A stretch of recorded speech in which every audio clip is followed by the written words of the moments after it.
पर्यंतच्या उत्पन्नावर आता आयकर नाही. मोदी सरकारचं नोकरदारांना मोठं गिफ्ट.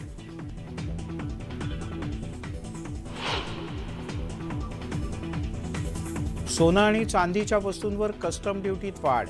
वाढीमुळे आता सोनं, चांदी आणि प्लॅटिनमच्या दरांमध्ये वाढ होणार.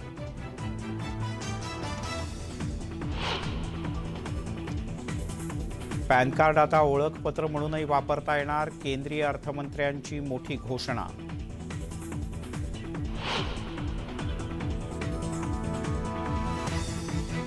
तीन वर्षात 38,800 शिक्षक आणि कर्मचाऱ्यांची एकलव्य मॉडेल निवासी शाळांसाठी भरती करणार. अर्थमंत्र्यांची घोषणा. 3.5 लाख विद्यार्थ्यांना फायदा होणार.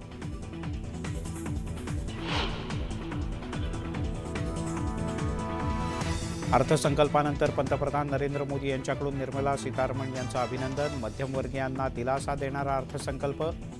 पंतप्रधानांकडून बजेटचं स्वागत.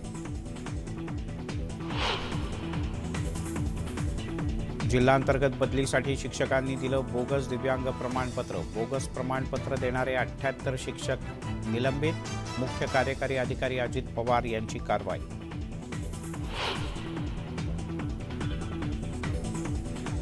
शिवसेना भवन परिसरात कारनं घेतला पेट. अग्निशमन दलाकडून आगीवर नियंत्रण. आगीचं कारण अस्पष्ट.